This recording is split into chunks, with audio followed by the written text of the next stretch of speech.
সেটা কি পড়িনি, topic? জাস্ট ডেফিনেশন গুলো পড়ছিলাম কয়েকটা, যেমন হচ্ছে হেলথ কাকে বলে, মেডিসিন ডিজিজ কাকে কাকে বলে, বলে। তারপরে হচ্ছে হুম, এক্সোটিক, তারপরে বুঝছি, স্পোরাডিক, এই তো। আচ্ছা, আইসোলেশন কোয়ারেন্টাইন কি আমরা পড়েছি? জি ম্যাম, হচ্ছে আইসোলেশন পড়েছি। আচ্ছা, এখন বায়োসিকিউরিটি নাম কি শুনছি? বায়োসিকিউরিটি জি ম্যাম। জি ম্যাম, কি জিনিস বলো তো? কারো আইডিয়া আছে বায়োসিকিউরিটি কি?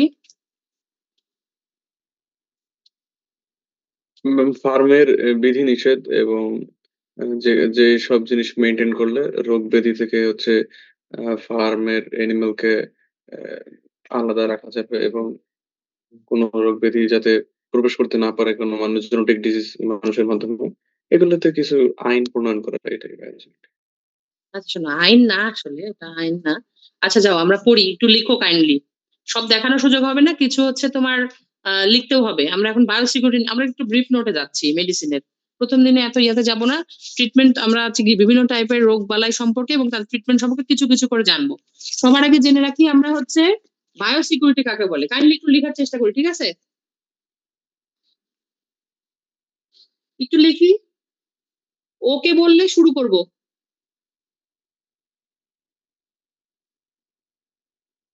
দেখো কাকে বলে, এই কথা শোনা যাচ্ছে? জি ma'am. Okay. Biosecurity refers to strategic, biosecurity refers to strategic, integrated measures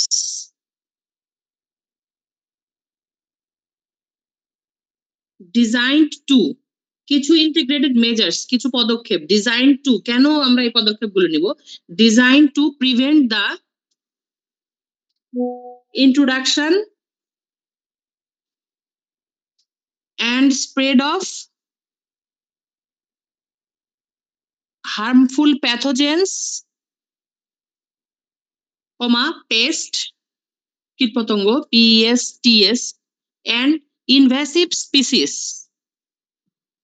দেখো, biosecurity refers to strategic integrated measures, কিছু integrated measures, সমন্বিত ব্যবস্থা নেওয়া। ডিজাইন টু কেন নেই? প্রিভেন্ট দ্য ইন্ট্রোডাকশন, তোমার একটা ফার্মে ইন্ট্রোডাকশন করতে দিবা না, এবং স্প্রেড অফ, কি ইন্ট্রোডাকশন করতে দিব না? হার্মফুল প্যাথোজেন্স, তারপরে আছে পেস্ট, কীটপতঙ্গ আছে, এবং invasive species. Different types of invasive species আছে যারা তোমার ফার্মে আসবে এবং রোগবালাই ছড়াবে। এই দুটো জায়গায় তুমি কাজ করবা, তোমার ফার্মে আসতেও দিবা না, তোমার ফার্ম থেকে ছড়াতেও দিবা না। সো এগুলো আসলে different types of strategic measures, কিছু পদক্ষেপ কি কি করবা। এখন দেখো, ইট প্রোটেক্টস, বায়োসিকিউরিটির কাজ কি? It protects human, animal and plant health. প্রথমে ওদের হেলথকে মেনটেন করে, প্রোটেক্টস করে, কমা দিয়ে এনশিওরিং এগ্রিকালচারাল সাস্টেইনেবিলিটি, এগ্রিকালচারাল সাস্টেইনেবিলিটিকে মানে স্টেবল করে আর কি, এবং যে এগ্রিকালচার সাস্টেইন করবে, অ্যান্ড ফুড সেফটি। তার মানে বায়োসিকিউরিটির মেইন কাজ হচ্ছে হিউম্যান, অ্যানিমেল অ্যান্ড প্লান্ট হেলথকে রক্ষা করা, এট দ্য সেম টাইম হচ্ছে ফুড সেফটিটাকে এনশিওর করা। ঠিক আছে? এখন শোনো, বায়োসিকিউরিটি কত ধরনের হয়। বাস একটা কথা মনে রাখবা, বায়োসিকিউরিটি মানে হচ্ছে কিছু মেজার্স অর প্রসিডিউরস, কেন ডিজাইন করি? Design to protect the animal or human against harmful or biological substances. এটা সহজ সংজ্ঞা, আমরা যেটা বললাম এটা কঠিন ডেফিনেশন, কিন্তু এটা অ্যাকচুয়াল ডেফিনেশন। কিছু স্ট্র্যাটেজিক মেজার্স করা হয় ডিজাইন টু, কি যাতে তোমার একটা কোনো এক কোথাও নতুন কোনো ডিজিজ আসতে না পারে এবং যেতে না পারে, মানে ছড়িয়ে না যেতে পারে। বায়োসিকিউরিটি কত ধরনের হয়? এখন যদি বলে কোথাও বায়োসিকিউরিটি কি, আসলে এদের কাজ কি? Preventing introducing new agent or spread of harmful organisms, দুইটা কাজ করে বায়োসিকিউরিটি। নতুন কোনো প্যাথোজেন তোমার একটা ফার্মে বা প্রিমিসে সে আসতে দিবে না, এবং তোমার ওখান থেকেও সে ছড়াতে দিবে না। ঠিক আছে? তাহলে বায়োসিকিউরিটির কাজ কিন্তু দুটা, একটা হচ্ছে নতুন কোন disease, introduction of new disease, অথবা যে কোনো ডিজিজ যেটা তোমার আসতে দিবে না প্যাথোজেন তোমার ফার্মে অথবা তোমার প্রিমিসিসে, অন দ্য আদার হ্যান্ডে সেটাকে স্প্রেড আউটও করতে দিবে না, ওখানে ছড়াইতে আসতেও দিবে না বা পাশের ফার্মে ছড়াইতেও দিবে না। যে এই জন্য যে মেজার্স গুলো আমরা নিব, যেমন কোনো একটা ফার্মে ঢোকার সময় গামবুট পরে ঢুকবো, তারপরে তোমার হচ্ছে পটাশিয়াম পার ম্যাঙ্গানেটের পানিতে পাটা চুবিয়ে ঢুকবো, অ্যান্টিসেপটিক ওয়ান টাইপ ওটা। তারপরে যাওয়ার সময় আমরা পার্সোনাল প্রোটেক্টিভ ইকুইপমেন্ট পরবো, অ্যাপ্রন পরবো, মাথার মধ্যে তোমার চুলগুলো ঢেকে রাখার জন্য পরবো, হাতে গ্লোভস পরবো, পায়ে বুট পরবো, হ্যাঁ। তো এইগুলো হচ্ছে আমাদের প্রোটেক্টিভ ইকুইপমেন্ট। আমরা যাওয়ার পরে প্রথমে তো মানে হিসাব হয়ে বলা হয় যে ভেটেরিনারিয়ান গোসল করে ঢুকবে, আবার বের হওয়ার সময় গোসল করে বের হবে, গায়ের থেকে জার্ম টার্ম সরায়, হ্যাঁ। আমরা ফার্স্টে ইয়াং ফ্লক্স গুলো দেখবো, তারপরে বুড়াগুলোতে যাব, কারণ বুড়া থেকে যদি ইয়াং এ যাই, বুড়া বলতে ওল্ডার, নট এনলি বুড়া বৃদ্ধ না, ইটস নট লাইক দ্যাট। এটা হচ্ছে আমরা ইয়াং ফ্লক্স গুলো দেখবো, কারণ ওদের মধ্যে তোমার প্যাথোজেনের পরিমাণটা একটু কম থাকে। তারপরে বড়গুলোতে যাব, আবার একই ডাক্তার একসঙ্গে দুইটা খামারে পরপর যাবে না। সো এগুলো হচ্ছে বায়োসিকিউরিটি মেজার্স। শুধু তাই না, যে কোনো ভেহিকলস যখন আসছে, ওটার ইয়াগুলো করার পরে ওটাকে সুন্দর মতো ওয়াশ আউট করবো। ওইটা যে রাস্তাতে যাচ্ছে বা যে হুইল দিয়ে এই ফার্মে আসছে, হুইল গুলো ধোয়ার কথা বলা হয়। আমরা দুইটা পাশাপাশি ফার্মে অবশ্যই ডিমের কেস, খাবারের দানা এগুলো শেয়ার করব না, এক একটার জন্য নির্দিষ্ট রাখবো। 7 থেকে 15 দিন পর পর আমরা হচ্ছে চেঞ্জ করব, তোমার হচ্ছে ফ্লক না, ওই যে লিটার যেটা আছে সেটা। আহ, ডিমের প্রতিদিন ওদের হচ্ছে যে ফিসিসটা আছে বা ইয়ে আছে, এটা রেগুলার ক্লিন আউট করবো, রেগুলার অ্যানথেলমেন্টিক খাওয়াবো, দরকার পড়লে অসুস্থ হলে অ্যান্টিবায়োটিক খাবো, অসুস্থ হলে সরে নিয়ে যাবো। তো এগুলো কিন্তু different types of biosecurity measures, ঠিক আছে। এদের উদ্দেশ্য একটাই, নতুন কোনো রোগ তোমার ফার্মে আসবে না, এবং নতুন কোনো রোগ ফার্ম থেকে বাইরে ছড়ায়ও যাবে না। নট নেসেসারি নতুন কোনো মানে যে কোনো রোগী বাহিরে যাবে না আর কি, এইটাই। এখন দেখো বায়োসিকিউরিটি আসলে কত ধরনের আছে একটু লিখি। আমরা বায়োসিকিউরিটির উপর শর্ট নোট পড়ছি, শর্ট নোটটা আসে বায়োসিকিউরিটির উপরে, ঠিক আছে। হ্যাঁ বলো। না না না, স্লাইড শেয়ার করতে পারি নাই। এটা হচ্ছে শর্ট নোট, তো নোট ভাবে বানানো নাই। এটা ক্লাসে এমনি এমনি বলতাম, এখন একটু এমনি বলছি। একটু লিখো, টপিকসটা হচ্ছে বায়োসিকিউরিটি। জাস্ট খালি ডেফিনেশনটাই বলছি। ডেফিনেশন, বায়োসিকিউরিটির মেইন ফাংশন হচ্ছে যাতে তোমার বা আমার কোনো একটা ফার্মে অথবা কোথাও নতুন কোনো রোগ না আসে এবং রোগটা না ছড়ায়।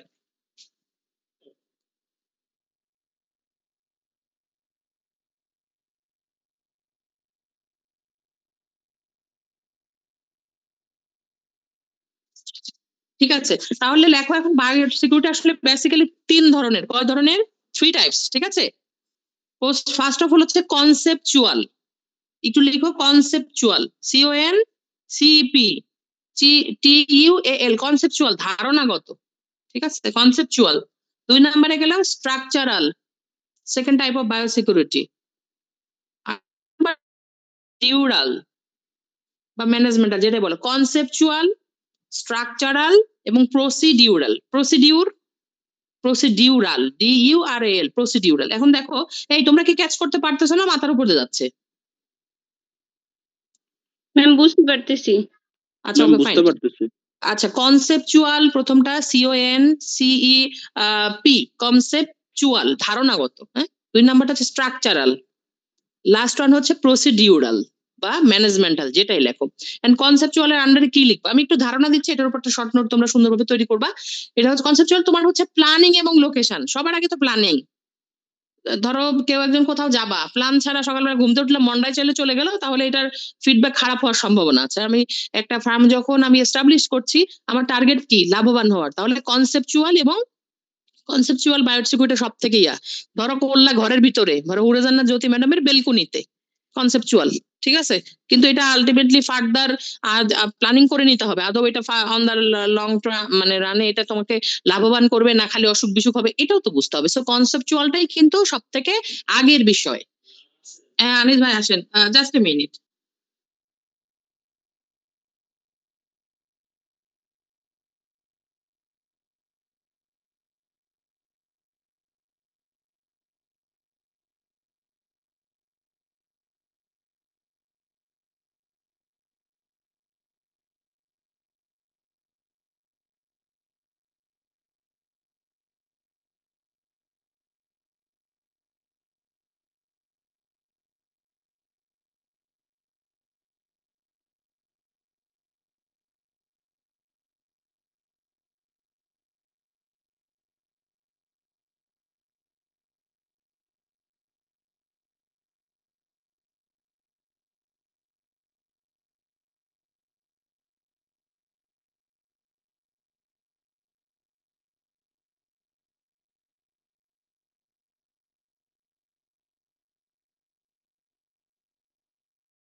জি ম্যাম। জি ম্যাম, শোনা ওকে যাচ্ছে। ফাইন, এতক্ষণ কিছু বলি না, এখন বলবো আবার। তো যেখানে আমরা ছিলাম, প্রথমে হচ্ছে বায়োসিকিউরিটির ধাপ হচ্ছে কনসেপচুয়াল। তার মানে হচ্ছে প্ল্যানিং এন্ড লোকেশন। তুমি যে একটা এখানে করবা, সেটা একটা প্ল্যানিং থাকতে হবে, যেটা একটু উঁচু জায়গা হবে, যাতে আমি ফিসিসটা যদি করি, ওটা নিচের দিকে স্লোপ করে চলে যায়। সো কনসেপচুয়াল বলতে এটা, আবার বাতাস খুব ভালো পাবে, রোদ ভালো পাবে। সো এগুলো হচ্ছে কনসেপচুয়াল এন্ড প্ল্যানিং। তুমি একটা ফার্ম করার আগে তুমি এই বায়োসিকিউরিটি এই জিনিসগুলো মাথায় রাখবা। আর ধরো খুবই ঘাসের তলে, গাছের নিচে, ওগুলো ভালো হবে না। তাহলে এমন জায়গায় করতে হবে পর্যাপ্ত আলো বাতাস আসে। আবার ধরো মানে মেইন রোড থেকে খুব বেশি দূরেও না হয়, আবার খুব কাছেও না হয়। হ্যাঁ, তারপরে এখান থেকে ট্রান্সপোর্টেশন জানে ভালো হয়, বাজারের খুব কাছে, মোটামুটি কাছাকাছি হয়, আশেপাশের লোক বসতি থেকে খুব কাছে থাকা যাবে না, আবার দূরেও খুব বেশি না। সো এগুলো সব চিন্তা করে যে বায়োসিকিউরিটির চিন্তাগুলো তুমি নিবা, সেটা হচ্ছে কনসেপচুয়াল বায়োসিকিউরিটি, লোকেশন এবং প্ল্যানিং। কোথায় লোকেট করলে সময় সব থেকে ভালো হবে, এটা একটা বিষয়। এমন জায়গায় করলে আন্দামান দ্বীপপুঞ্জে চাষ বা করো তুমি দুধ, ওটা বেচবা কিভাবে আর করবা কিভাবে।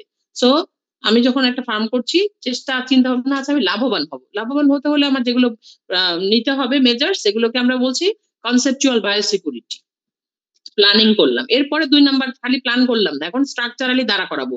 যে প্রথমে আমি একটা বড় টিন শেড তৈরি করছি, অথবা এই ধরনের শেডিং তৈরি করছি, তার পাশে এইভাবে পানির তৈরি করছি। 2 নাম্বারটা স্ট্রাকচারাল, এই যে এতক্ষণ যা চিন্তা ভাবনা করলা না, উঁচু জায়গায় তৈরি করবা, এরকম করবে, তো যখন এরপর আমি স্ট্রাকচারালি ফিজিক্যালি সেটা দাঁড়া করাবো। একটা বড় রুম বানাবো, দরজা পর্যাপ্ত, চারপাশে সুন্দর করে ঘেরাও দেওয়া, মানে সুন্দর করে তৈরি যখন করবো, এটা হচ্ছে ফিজিক্যাল ডিজাইন। স্ট্রাকচারাল অর্থ হচ্ছে ফিজিক্যাল ডিজাইন, দৃশ্যমান। এই কয়টা ঘর আছে, এটা এন্ট্রান্স, এটা আউটে যাওয়ার পথ, এটা হচ্ছে স্ট্রাকচারাল বায়োসিকিউরিটি। কি কি করবা, উপরে পাখা দিবা, হ্যাঁ, চারপাশে তুমি কি করবা, যে শীতের দিনে ফালায় রাখছে, কার্টেন ফালায় রাখছে, পর্দা গরমের দিনে উঠায় রাখছে, মানে এগুলো তো হবে না। এগুলো সব ঠিকঠাক মতো একটা তৈরি করবা। এতক্ষণ মাথার চিন্তায় ছিল, এখন তুমি তৈরি করলা ঘর বাড়ি, এটাকে স্ট্রাকচারাল বায়োসিকিউরিটি বলে। এবং লাস্ট ওয়ান হচ্ছে প্রসিডিউর। তার মানে দৈনন্দিন চলার জীবনে, চলার পথে তুমি কি কি মেজার্স গ্রহণ করছো যাতে তোমার ফার্মটা ক্ষতিগ্রস্ত না হয়, এটাকে বলা হয় প্রসিডিউরাল। অথবা ডেইলি অপারেশনাল যে প্রোটোকলস আছে, সেগুলা কি কি আছে, যেমন ধরে যে বললাম, প্রবেশ পথে পটাশিয়াম পারম্যাঙ্গানেটে পা দিবা, হুম, ডিমের কেজ গুলো রেগুলার পরিষ্কার করবো, পানির ওয়াটারিং পট, ফিডিং পট, এগুলো ক্লিয়ার আউট করবো, রেগুলার ভ্যাকসিনেশন দিব, এটাও কিন্তু বায়োসিকিউরিটির অংশ।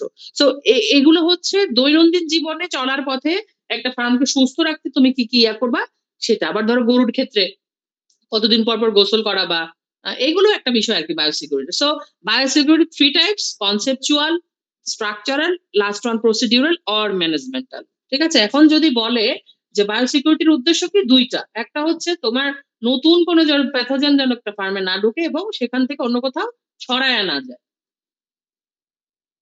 তো তার মানে আমরা যদি কনসেপচুয়াল বায়োসিকিউরিটির কথা বলি, তাহলে সেখানে থাকছে site selection, different types of site সিলেকশনটা করবা।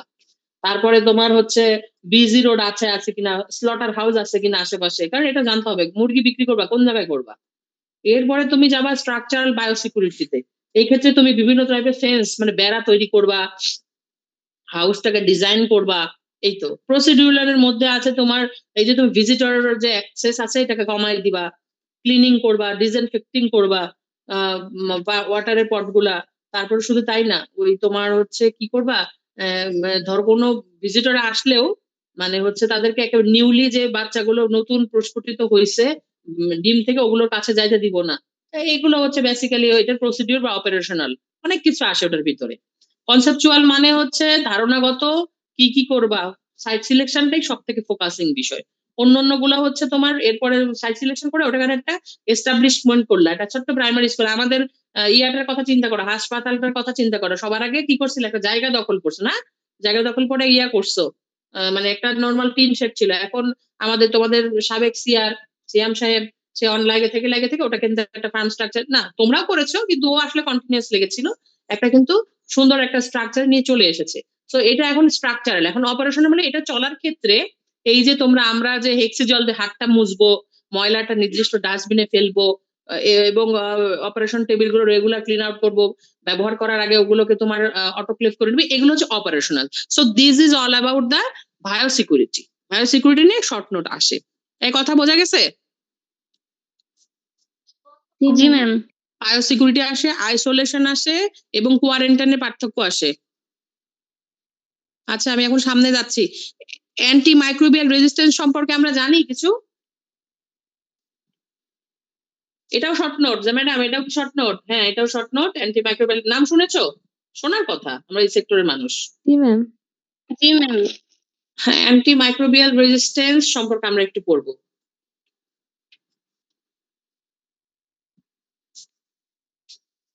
আচ্ছা দেখো, এটা আসলে কিভাবে হয় আমরা একটু একটু ধারণা তো অবশ্যই পাইছি। আমি একটু ফার্স্টে একটু বাংলা বলি, তারপর আমি ইংলিশের দিকে যাচ্ছি। অ্যান্টি মাইক্রোবিয়াল রেজিস্ট্যান্স যেটা হলো এমন একটা অবস্থা যখন ব্যাকটেরিয়া, ভাইরাস, ছত্রাক, পরজীবীরা তাদের বিরুদ্ধে যে ওষুধ ব্যবহার করা হয় তার কার্যকারিতা নষ্ট করে দেয়। ধরো আমার একটা ব্যাকটেরিয়াল ইনফেকশন হয়েছে, তাহলে কি দিবা তুমি আমাকে? একটা অ্যান্টিবায়োটিক দিবা, রাইট? তো এই অ্যান্টিবায়োটিক আমার শরীরে যায় কাজ করতে পারলো, আমার শরীরে যে ব্যাকটেরিয়া আছে তারা এইটার ধারও ধারলো না, হ্যাঁ এই ওষুধটাকে তারা নষ্ট করে ফেলছে, ঠিক আছে? ফলে কি হয়, জীবাণুগুলো কি হবে? ধ্বংস হবে না এবং জীবাণুগুলো শরীরে টিকে থাকবে এবং দেখা যাচ্ছে যে পরবর্তীতে আরেক জায়গায় ছড়ানোর একটা টেন্ডেন্সি থাকবে। এই কথা বোঝা গেছে? অ্যান্টি মাইক্রোবিয়াল জিনিসটা বাংলায় বোঝাচ্ছি, পরে আরো সুন্দর মতো ইয়া করতে পারবা। এটাও শর্ট নোট আসে, অ্যান্টি মাইক্রোবিয়াল রেজিস্ট্যান্স। হ্যাঁ, তো এইটার প্রথম পয়েন্টটা হচ্ছে এমন একটা অবস্থা তোমার বডির, যখন তোমার বডিতে ব্যাকটেরিয়া, ভাইরাস, ছত্রাক বা পরজীবী যে ধরনের রোগী হোক না কেন, ধরো আমি এনশিওর হয়েছে যে এই ধরনের রোগ হয়েছে, হওয়ার পরে সেই অনুসারে ডাক্তার আমাকে ওষুধ দিয়েছে, ধরো আমার ব্যাকটেরিয়াল ডিজিজ হয়েছে, তো আমাকে অ্যান্টিবায়োটিক দিয়েছে। কিন্তু দুঃখের বিষয় হলো আমার শরীরে যে জীবাণুগুলো আছে, মানে আমার ব্যাকটেরিয়া গুলো আছে, তারা করবে কি এই জীবাণুগুলো এই যে ওষুধটা আছে এটাকে ড্যামেজ ডাউন করে দিবে। কাজ করার কথা ওষুধটার যা জীবাণুর উপর, জীবাণুটা উল্টা মানে ওষুধটাকে ড্যামেজ করে দিবে এবং জীবাণুগুলো টিকে থাকবে। তার মানে আমাদের প্রকৃতির নিয়মই কিন্তু তাই, শক্তিশালীরা টিকে থাকে। হ্যাঁ, হরিণ এবং মানে বাঘ কিন্তু একই এনভায়রনমেন্টেই চলে, যেহেতু বাঘটা কিন্তু মানে ওরা একটু শক্তিশালী প্রেডেটর, হ্যাঁ কার্নিভোরস, তারপর তারা কিন্তু হরিণ খেয়ে বেঁচে থাকছে। তো আমার জীবাণুগুলোর উপর কাজ করার কথা হচ্ছে আমার অ্যান্টিবায়োটিকটার। দুঃখের বিষয় হচ্ছে জীবাণুগুলো অ্যান্টিবায়োটিকটার ধারও ধারে নেই, যে না কোনো সমস্যা নেই, আমরা এটাকে ভালোভাবে খেয়ে মানে নষ্ট করে ফেলতে পারছি। তার মানে কি হবে, জীবাণুগুলো টিকে থাকবে। টিকে থাকলে কি হবে, তোমার বডিতে যদি এরকম কোনো কন্টেজিয়াস রোগ হয় পরবর্তীতে তোমার বডি থেকে আরেকটা জায়গায় ছড়াবে, এইটা কিন্তু আমাদের জন্য অ্যালার্মিং। তুমি রোগে ভুগছো এটা আমাদের জন্য অ্যালার্মিং যতটা না, তার থেকে কন্টাজিয়াস ডিজিজের ক্ষেত্রে অ্যান্টিমাইক্রোবিয়াল রেজিস্ট্যান্সের ইয়াটা আরো বেশি গুরুতর। তোমার থেকে ছড়াবে, তোমার থেকে তোমার বেবিতে যাচ্ছে, তোমার বেবি ওটার বিরুদ্ধে রেজিস্ট্যান্ট হয়ে গড়ে উঠছে, আলটিমেটলি তাতেও কোনো অ্যান্টিবায়োটিকে ধরবে না। তো দেখবা অনেক সময় ফেসবুকে বা বিভিন্ন ফিচার আসে যে একটা বাচ্চার ইয়ার টেস্ট করছে, দেখলো যে 21টা অ্যান্টিবায়োটিকের প্রতি তার রেজিস্ট্যান্স হয়ে গেছে, তাহলে এই বাচ্চাকে কি দিবে? আল্লাহর পক্ষ থেকে শুধু বাঁচানো সম্ভব এইসব কন্ডিশন তৈরি হয়ে গেলে। এখন দেখো কারণ কি, অ্যান্টিবায়োটিকের অতিরিক্ত বা ভুল ব্যবহার। দরকার নাই, মনটাই চাইছে, ফ্রি পাইছে তোমার মামা চাচা খালু, খায় ফেললে একটা অ্যান্টিবায়োটিক, আদৌ দরকার আছে কিনা সেটাও একটা বিষয়। এই ভুল অথবা অতিরিক্ত ব্যবহার যেটা করছো এইটাই অ্যান্টি মাইক্রোবিয়াল রেজিস্ট্যান্সের মেইন কারণ। 2 নাম্বারটা হচ্ছে চিকিৎসকের পরামর্শ ছাড়া মানে চিকিৎসকের পরামর্শ নাও না, নিজে নিজে নিছো, মনটাই চাইছে 2টা সেফালোস্পোরিন নিয়ে এসে খাই ফেলছো, আদৌ এটা ডোজ এটা কিনা সেটাও তুমি জানো না। প্রথম যে একটা অ্যান্টিবায়োটিক খাইছো, জ্বর কমে গেছে, ভালো হয়ে গেছে, আর দরকার নাই এক একটা 37 টাকা 70 টাকা 250 টাকা খাবো না, সেটা না, তুমি ডোজ কমপ্লিট করছো না। আর আমরা কোনো স্বাস্থ্য বিধি মানি না আসলে, এটাও একটা পয়েন্ট, ঠিক আছে? তো অ্যান্টি মাইক্রোবিয়াসের ফলাফল কি হয় দেখো, চিকিৎসার যে দীর্ঘায়িত হয়, তোমার সেরে যাওয়ার কথা ছিল, অ্যান্টিবায়োটিক দিলে সারবে না, তাহলে কি হবে, দীর্ঘদিন ধরে তুমি অসুস্থ, মৃত্যুর ঝুঁকি বাড়ছে, তোমার তো ভিতরে প্যাথোজেনটা রয়ে যাচ্ছে, তোমার মৃত্যুর ঝুঁকি বাড়ছে। শুধু তাই না, চিকিৎসার ব্যয় বেড়ে যাওয়া, এইটা হচ্ছে অ্যান্টিমাইক্রোবিয়াল রেজিস্ট্যান্সের ফলাফল। ক্ষতিটা হবে কি, ম্যাডাম আমরা কিভাবে ইনফেক্টেড হব? আসলে দেখো আমরা কিন্তু এই সেক্টরটাতে আছি, আমরা নিরাপদ খাদ্য উপাদানের তৈরি করার সব থেকে বড় স্টেক হোল্ডার। আমরা কিন্তু ডাক্তার, আমাদের কাজ হচ্ছে আমরা যে এরিয়াটাতে থাকবো সেই এরিয়ার লোকগুলোকে সচেতন করা, যত্রতত্র অ্যান্টিবায়োটিক বা অন্য কোনো ড্রাগ ইউজ না করা। তার ফলে হবে কি, আমরা জানি যে আমরা ফুড অ্যানিমেল খাই, তাই না? একটা গরু থেকে দুধ খাই, মাংস খাই গরুর, ডিম খাই মুরগি থেকে। হ্যাঁ, তো এখন যেটা আছে, দুধ ডিম দিয়েও কিন্তু অ্যান্টিবায়োটিক সহ অন্যান্য ওষুধও পাস করে। উন্নত বিশ্বে করে কি, ধরো যে অ্যানিমেলটা তোমার ওষুধ খাচ্ছে, তার কিন্তু সেই দুধ অথবা মাংস কিন্তু নির্দিষ্ট দিন পর্যন্ত আসলে হয় না, বিক্রি করা হয় না। ওরা এটা মানে, এর ফলে কেন মানে, আনারও কারণ আছে, কারণ ওদের কিন্তু আবার ইন্স্যুরেন্স করা আছে, একটা অসুস্থ হলেও ইন্স্যুরেন্স দেখালে কিছু টাকা পাবে। এখন আমার যে চাষিটার গরু হচ্ছে একটা, এই গরুর 1 লিটার দুধ দিয়ে তার কিস্তি টানতে হয়, সে কিন্তু তোমার আমার এই জায়গাটা সে যত ইন্স্যুরেন্স না থাকলে সে কি করতে পারবে, লুকায়ে তাকে বিক্রি করতেই হবে। বিক্রি করার ফলে ওই দুধটা যখন আমরা খাচ্ছি, আমাদের বডিতে কিন্তু এই অ্যান্টিবায়োটিক যুক্ত দুধটা যাচ্ছে। আলটিমেটলি আমার বডি কিন্তু এই সব ব্যাকটেরিয়ার প্রতি লো ডোজে ধরো তোমাকে প্রতিদিন আমি একটা করে চট দিই, এক সময় তোমার সেই চটটাকে কিছুই মনে হবে না। যেমন আমি বাসার কথাই বলি, তো এরকম হয়েছে যে হচ্ছে মানে আমার ছোট ছেলেকে আমি বলি আর কি যে এটা করবো, বলে একটা কথা বারবার বলো না, তো মানে সেও বোঝে যে এই কথাটা আসলে আমি করবো না। সো অ্যান্টিবায়োটিকের ক্ষেত্রেও কি, লো ডোজে অ্যান্টিবায়োটিক আমরা নিচ্ছি, ব্যাকটেরিয়া তো ধ্বংস হচ্ছেই না, বরঞ্চ ব্যাকটেরিয়া এটার বিরুদ্ধে তার মানে আশেপাশে কি, তোমার আমি মারবো ডেইলি, তুমি কি করবে, পরের দিন একটা শক্ত জামা পরে আসবে যাতে কম লাগে। অ্যান্টিবায়োটিকও তাই করবে, সে তার বাহিরের যে তোমার মানে সেল আছে সেটাকে সুন্দরভাবে সে চেঞ্জ করে ফেলবে। আলটিমেটলি পরবর্তীতে যত গাঢ় ডোজে অ্যান্টিবায়োটিক দেই না কেন, ব্যাকটেরিয়া তো আগে থেকেই প্রস্তুত, তার মানে আমার যা ক্ষতি করার এই খাবারের মাধ্যমে আমার ভিতরেই চলে গেছে। মানে এটাকে উপায় কি করার, উপায় একটাই আছে, আমরা যত্রতত্র অ্যান্টিবায়োটিক ব্যবহার করব না, এবং without prescription from the gain from the doctor আমরা হচ্ছে কি করব, অ্যান্টিবায়োটিক দিকে যাবো না। এই তো, বোঝা গেছে? জি ম্যাম। জি ওকে, ম্যাম। এটা 2 নাম্বার শর্ট নোট গুলো, বায়োসিকিউরিটি গেল, অ্যান্টোমাইক্রোবিয়াল রেজিস্ট্যান্স গেল। ঠিক আছে, এখন আমরা ডায়াগনোসিস সম্পর্কে একটু জানবো। আমরা ডায়াগনোসিসের নাম শুনছি, ডায়াগনোসিস লিখো তো, টপিকসটা হচ্ছে ডায়াগনোসিস। ডায়াগনোসিস 2 ধরনের হয়, একটা হচ্ছে ফিল্ড ডায়াগনোসিস আর একটা হচ্ছে ল্যাবরেটরি বা ল্যাব ডায়াগনোসিস, যেটাই বলো।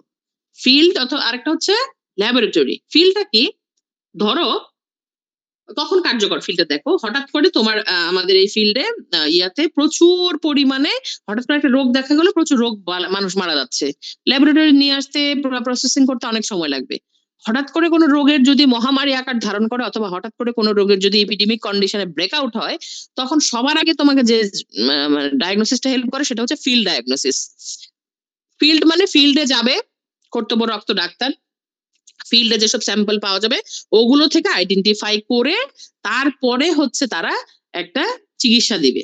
তো ফিল্ড ডায়াগনোসিস কখন হবে, যখন কোনো রোগ হঠাৎ করে নতুন ব্রেকডাউন হয়েছে অথবা মহামারী বিরাট আকার ধারণ করছে অথবা ল্যাবরেটরি ডায়াগনোসিস করতে অনেক সময় লাগছে, সেক্ষেত্রে ফিল্ডে যে সাইন সিমটম দেখে ডাক্তার যে ডায়াগনোসিস করবে সেটাকে বলা হচ্ছে ফিল্ড ডায়াগনোসিস।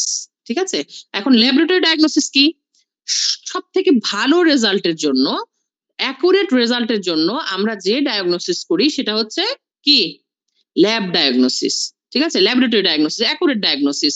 এটা কিন্তু কি, একটু কথাগুলো শোনো, পরীক্ষায় কোশ্চেনে আসে, differentiate between field diagnosis versus lab diagnosis, বুঝছো? ল্যাব ডায়াগনোসিস এর সমস্যাটা কি, ল্যাব ডায়াগনোসিসটা কিন্তু সময় সাপেক্ষ, টাইম কনজিউমিং, এবং এট দ্য সেম টাইম কিন্তু কস্টলি। তুমি আমি রক্ত টেস্ট করাচ্ছি, এগুলো কিন্তু costly. At the same time এটা কিন্তু একটা মানে ভালো মানে দক্ষ দক্ষ প্যাথোলজিস্ট বলি বা দক্ষ ডাক্তার দরকার। যে ফিল্ডে কি লাগে না ম্যাডাম, লাগে, কিন্তু ল্যাবরেটরির বিষয়টা আলাদা, এখানে পান থেকে চুন কষলেই তোমাকে রং একটা ডায়াগনোসিস দিবে।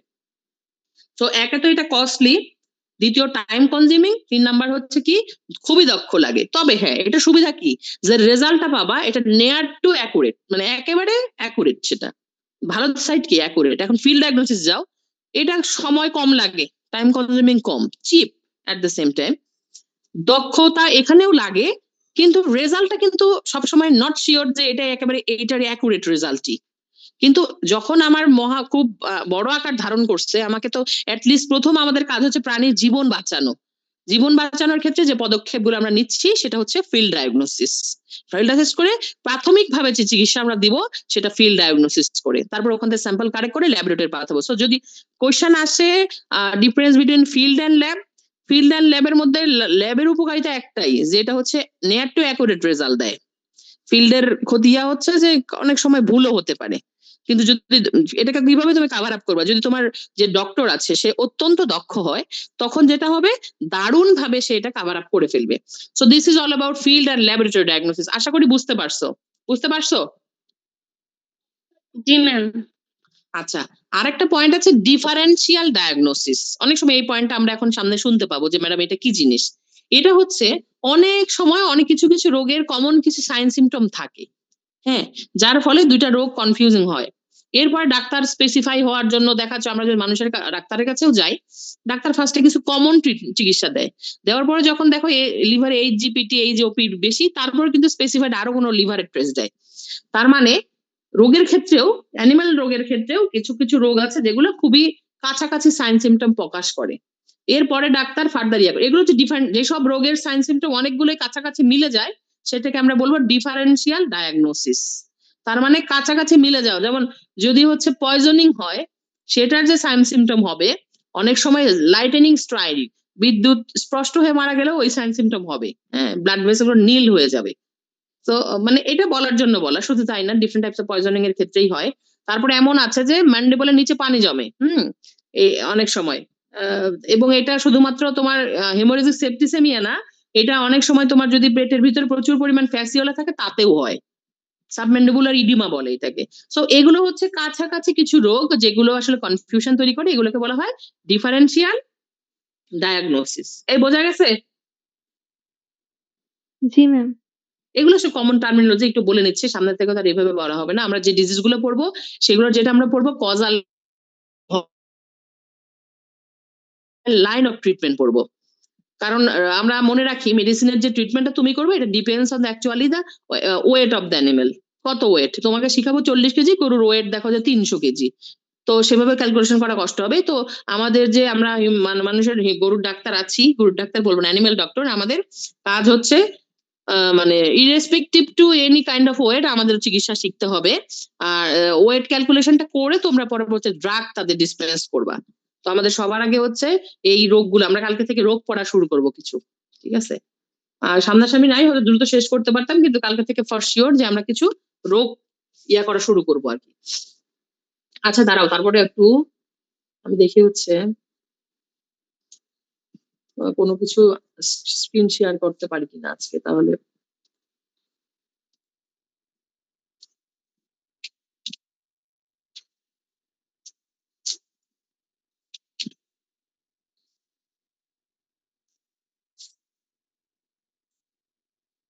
আচ্ছা তার আগে একটা পয়েন্ট আছে।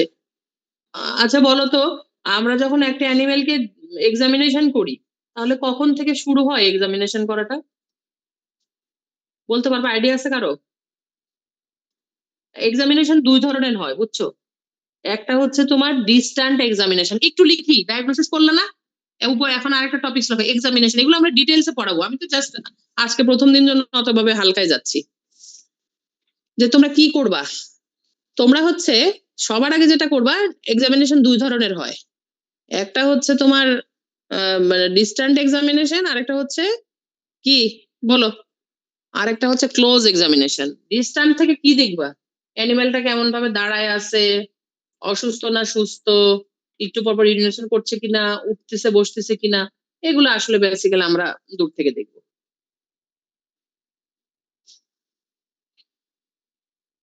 আচ্ছা দাঁড়াও,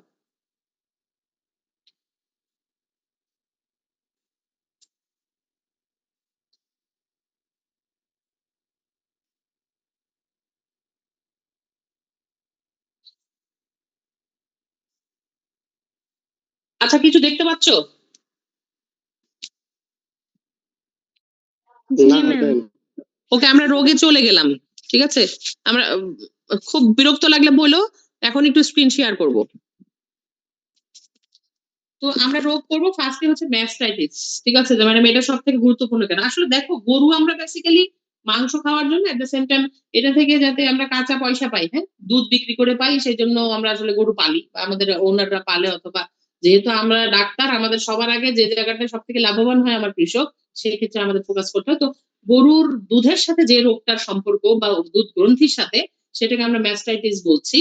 দেখো, mastitis is a common inflammation of the mammary gland, most often caused by bacterial infection in lactating mammals.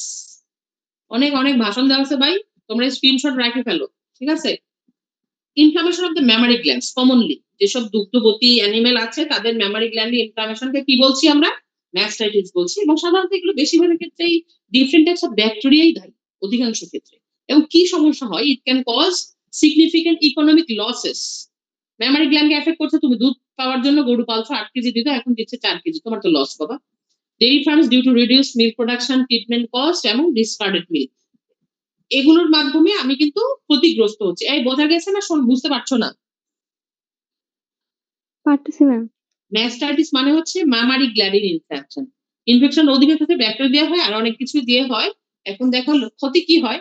Dairy ফার্মারের হচ্ছে খুবই ক্ষতি হয়, ইকোনমিক লস। কেন? এই যে তোমার মিল্ক প্রোডাকশন কমে যাচ্ছে, আমার ট্রিটমেন্ট করাইতে হচ্ছে, আবার আমার দুধ থেকে অনেক সময় ফেলে দিতে হচ্ছে, এরকম। এখন দেখো কজাল এজেন্ট কি? কজাল এজেন্ট অনেক আছে, তার মধ্যে কমন হচ্ছে Staphylococcus aureus, Streptococcus aureus, Escherichia coli, mycoplasma আছে। এরা হচ্ছে কমন হচ্ছে agent of mastitis in case of mastitis আর কি। এরা হচ্ছে কমন এজেন্ট, ঠিক আছে? না ডিফারেন্ট টাইপস অফ ব্যাকটেরিয়া, দুই তিনটা নাম বললাম, আরো হাজার হাজার আছে। হোস্টে যাও, শিপ, গোট, ক্যাটেল, এগুলাই। এরা হচ্ছে হোস্ট হচ্ছে এনি কাইন্ড অফ এজেই এরা সাসেপ্টেবল, কিন্তু প্রথম যে ল্যাকটেশন থাকবে, ফার্স্ট ফিউ ল্যাকটেশনস এবং ওল্ডার অ্যানিমেলস এর ক্ষেত্রে এরা বেশি রিস্কে থাকে। এখন দেখো হোস্ট কিন্তু ডেইরি অ্যানিমেলস ইনক্লুডিং, এগুলো মুখস্থ করতে হবে, তো বোঝানোর কিছু নাই, যে জায়গাটা বোঝানোর ছিল আমি বোঝাচ্ছি, এগুলো মুখস্থ করতে হবে। হোস্ট কিন্তু dairy any kind of dairy animals, like আমাদের যেহেতু কমন কোনটা, গরু আছে, ছাগল আছে, শিপ আছে। এখন দেখো এরা কি হয়, ডেইরি ফার্মিং এর মধ্যে বড় ধরনের একটা ইমপ্যাক্ট তারা ফেলে। যদি আমার ফার্মে তোমার হচ্ছে ঠিক ম্যাস্টাইটিস হয়, আমার ফার্মের কিন্তু উন্নতি কমে যাবে। সো বড় ধরনের একটা significant concern in dairy farming. আমি করছি দুধ প্রোডাকশনের জন্য, আমার এটা ক্ষতিগ্রস্ত হলে তুমি তো পরবর্তীতে হারায় ফেলবা। এখন প্রিভেন্ট কিভাবে করবা? এই যে সমস্যাটা হবে, এটা প্রিভেন্ট করার কিছু ওয়ে আছে। প্রপার হাইজিন ডিউরিং মিল্কিং যখন করবা হাতটা ধুয়ে নিবা, যে পাত্রে মিল্কিং করবা সেটা ধুয়ে নিবা বা তারপরে সুইটেবল লিভিং কন্ডিশন, ওদেরকে রাখছো আশেপাশে গোবর দিয়ে লেপটে যাই না থাকে, গোবরের মধ্যে বসে থাকে তুমি মিল্কিং করছো। আর শুধু তাই না, ওকে যে তুমি রাখছো, ওর যেন ফিসিসটা রেগুলার ম্যানিওর অ্যালি দিয়ে বের হয়ে যায়, এটা একটা পয়েন্ট, ঠিক আছে? এবং শুধু তাই না, ওকে তুমি খাবার দিবা রেগুলার, ওর মেমোরি গ্ল্যান্ডটার যত্ন নিতে হবে। এখন চলে যাও কমন সাইন অ্যান্ড সিমটমে। ইনফ্লামেশন দ্য মেমোরি গ্ল্যান্ড, ইনফ্লামেশনের তোমরা 4টা সাইন সিমটম পারো। ক্যালোর এট ডলর, কি ছিল? রিউমার এট টিউমার কাম ক্যালোর এট ডলর, হ্যাঁ? এন্ড ফাংশনাল লেজার, লাল হবে, ফুলে যাবে, ব্যথা হবে এবং লস অফ দ্য ফাংশন হবে। এগুলো আছে দেখো, swelling, redness and heat, pain and discomfort, এগুলো প্রথম সাইন যে কোনো টাইপের ইনফ্লামেশনের লক্ষণ। এরপরে চেঞ্জেস ইন দ্য মিল্কের কালার চেঞ্জ হবে, হওয়ার কথা ধবধবা সাদা, হচ্ছে তোমার সবুজ সবুজ, হলুদ হলুদ। হলুদ মানে হলুদ হলুদ কি রোগ না, হলুদ হলুদ অনেক সময় খাবারের উপর নির্ভর করছে, সবুজ, কালচে, বাদা, অনেক ধরনের কালার হয়ে যেতে পারে, depends on the actually colour of the bacteria. Milk yield কমে যাবে, দুধ প্রোডাকশন কমে যাবে। তারপরে দুধ কম যদি যখন দোয়াইতে যাবা, বাট গুলো টানবা যখন বা টানছে ওষুধ মিল্কিং মেশিন দিয়ে, তখন ওরা চিৎকার চেঁচামেচি করবে। মিল্ক টিটে অ্যাবনর্মালিটি দেখা যাবে, ক্র্যাকিং দেখা যাবে। শুধু তাই না, জ্বর থাকবে, হ্যাঁ, ফিভার থাকবে, লিথার্জি থাকবে অ্যানিমেল, এবং ওভারঅল হেলথ কন্ডিশন খুব খারাপ থাকবে। এটা হচ্ছে ওর সাইন সিমটম, মেমোরি গ্ল্যান্ডের মেইন সাইন সিমটম। ডায়াগনোসিস কিভাবে করবা? ফিজিক্যাল এক্সামিনেশন করবা, আডারটা ধরে দেখবা, হাত দিয়ে দেখবা যে শক্ত হয়ে আছে কিনা, লাম্প আছে কিনা ভেতরে। এখন ওই ফিল্ডে সব থেকে কমন হচ্ছে ক্যালিফোর্নিয়া মাস্টাইটিস টেস্ট, ঠিক আছে? এটা দিয়ে সুন্দরভাবে বোঝা যাবে যে 4টা বাটের কোনটা ম্যাস্টাইটিসে আক্রান্ত, কোনটা সমস্যা। আর শুধু তাই না, আরো ফার্দার মিল্ক কালচার যদি করো, ব্যাকটেরিয়াল কালচার করো, তাহলে ওখানে ইনফেকশনটা ধরা পড়বে কোন ব্যাকটেরিয়ার মাধ্যমে হয়েছে। এখন শুধু তো ধরা পড়লেই হবে না, আমাদের কি করতে হবে? অ্যান্টিবায়োটিক দিব আমরা, হ্যাঁ? কারণ কি এটা ব্যাকটেরিয়াল ডিজিজ। এরপর থেকে প্রপার মিল্ক হাইজিন করব, তারপরে মিল্কিং করার আগে ডিপিং টেস্ট করে নিব, হ্যাঁ? আর মতো গরুর যে মানে আডার আছে সেটাকে প্রপারলি আমরা সুন্দরভাবে পরিষ্কার পরিচ্ছন্ন রাখবো, তারপরে হচ্ছে ক্লিন রাখবো, ড্রাই রাখবো, এটাই। আর শুধু তাই না, আর্লি ডিটেক্ট করার চেষ্টা করবো, আর্লি ডিটেকশনের ট্রিটমেন্ট দেওয়ার সুযোগ আছে। অ্যান্টিবায়োটিক দিবা, ব্যাকটেরিয়াল ডিজিজে আক্রান্ত হলে অ্যান্টিবায়োটিক দিব, এখন যেহেতু ইনফ্লামেশন আছে অ্যান্টি ইনফ্লামেটরি ড্রাগও দিব। ডিফারেন্ট টাইপস অফ এনএসআইডি আছে ইনফ্লামেশনটাকে ইয়া করার জন্য। শুধু তাই না, অ্যানিমেল খাওয়া দাওয়া কমাই দিছে, ওর প্রচুর পর্যাপ্ত পানি দিবা, ব্যালেন্স ডায়েট দিবা, ফলো আপ করবা, হ্যাঁ? ওটা কি কমছে না বাড়ছে, ওষুধ দেওয়ার পর এটা ফলো আপ করবো। যদি দেখি না তাও ইয়া হচ্ছে না, আইসোলেশন করে দিব এবং তোমার কি করবো, কোয়ারেন্টাইনে রেখে দিব। এটা আমাদের জন্য কেন গুরুত্বপূর্ণ? সবথেকে গুরুত্বপূর্ণ কারণ হচ্ছে ইকোনমিক বার্ডেনটা তৈরি করে ফার্মার্সের জন্য অত্যন্ত বেশি। হ্যাঁ, আমি একটা দুধ পাচ্ছি না, আলটিমেটলি কিন্তু অ্যানিমেলের কি বলবো, অ্যানিমেল থেকে আমরা ফিডব্যাক কম পাইলে কি রাখবা ওটারে? জীবনেও তো রাখবা না। আমি রাখবো না, তোমরা রাখতে পারো। So this is all about হচ্ছে ম্যাস্টাইটিস। আজকে আমরা আর না যাই, হ্যাঁ? একদিনে অনেক বেশি হলে নিতে পারবা না। অনেকেই বাড়ি গিয়েছো, তারা একটু রেস্ট টেস্ট করো, মনে মনে গালি না দাও, আর হচ্ছে ভালো থাকো। কালকে আবার কথা হবে এই সময়ে, ঠিক আছে? চেষ্টা করবো এই সময় ইয়া থাকার। কালকে যদি আমার ভাই চাচার মহোদয়ের সাথে একটা মিটিং আছে, তারপরেও ততক্ষণ সবাই ভালো থাকো, ততক্ষণ না সবসময় ভালো থাকো, দোয়া করো আমার জন্য, ভালো থাকো সবাই, ঠিক আছে? আল্লাহ হাফেজ। অ্যাটেন্ডেন্সের ইস্যু কি আসসালামু হলে আলাইকুম। দাঁড়াও, অ্যাটেন্ডেন্স নিবো। ম্যাম, অ্যাটেন্ডেন্স তো হ্যাঁ বলো। হচ্ছে এটা কোন ভলিউম থেকে পড়াচ্ছেন? ১ না ২? ১-২ কোথা থেকেও পড়াচ্ছি না, ম্যাম তাহলে এমনি ২ পড়াচ্ছি। ২ এই ফলো তোমরা করতে। স্ক্রিনশট তুলাতে পারোনি? আরে ওইগুলো তো নরমাল কমন, বই থেকে পড়বা। ওই যে সামাদ স্যারের যে বইটা আছে না, জি ম্যাম। ওখান থেকে পড়ে নিও। এগুলো বানানো কিছু না, যেটা শর্ট আউট করা, বুঝছো? ম্যাম তাহলে ২ এই নম্বর ২টা ফলো করলাম। হ্যাঁ ২ নম্বর বই থেকে, ওই সামাদ স্যারের বই থেকে ম্যাথমেটিক্স নিয়ে পড়ে নিবো। কোনো হাজার হাজার আরো তথ্য বেশি দেওয়া। আমি তো জাস্ট একটু খালি, কারণ এই তোমার লেভেল 3 সেমিস্টার 1 এ যদি মাস্টার্স করাই ফেলাই তাহলে তো সমস্যা। দ্যাটস ওয়াই হচ্ছে অল্প করে পড়াইছি। তোমরা কাইন্ডলি একটু একটা বই ফলো করো। যে ম্যাডাম এটা দিবেন, এটা নিয়ে কোনো লাভ নাই। তারপরে যাদের ইন্টারেস্ট ছিল স্ক্রিনশট নিয়েছো আশা করি। আর যারা নেও নাই তারা বই ফলো করে পড়বা। বই থেকে পড়লে তোমাদের জ্ঞানের পরিধিটা অনেক বাড়বে। বইয়ের দিকে প্র্যাকটিস করো। বুঝতে পারছো? আর যারা এখানে আসো এখন, যারা চলে গেছে তারা তো আর স্ক্রিনশট দিতে পারবে না। ওই ভলিউম 2 এর ম্যাথমেটিক্স এর স্ক্রিনশটটা কাইন্ডলি একটু বন্ধুদের, এখানে আছো না কেউ, সবাই চলে গেছো। আমি অফিসে আছি। ঠিক আছে, ঠিক আছে, হ্যাঁ তারপর ওদের দিয়ে দিও। ঠিক আছে, সবাই ভালো থাকো। একদিন আর অনেক রোগ না পড়ায়। আজকে আমরা যে টপিকস গুলো পড়ছি সেটা হচ্ছে বায়োসিকিউরিটি, অ্যান্টি মাইক্রোবিয়াল রেজিস্ট্যান্স, তারপরে তোমার হচ্ছে field diagnosis, lab diagnosis, mastitis. সামনে থেকে রোগই পড়বো, বুঝছো? আর সবসময় যে সব তো স্ক্রিন ইয়াতে পাবা না, মানে সব স্ক্রিন শেয়ার হবে না, কিছু মনোযোগ দিয়ে শুনতেও হবে। ঠিক আছে, ভালো থাকো সবাই, কথা হবে আবার। ঠিক আছে, ওয়ালাইকুম আসসালাম। আসসালামু আলাইকুম ম্যাম। ওয়ালাইকুম আসসালাম। এই অ্যাটেন্ডেন্স দিব?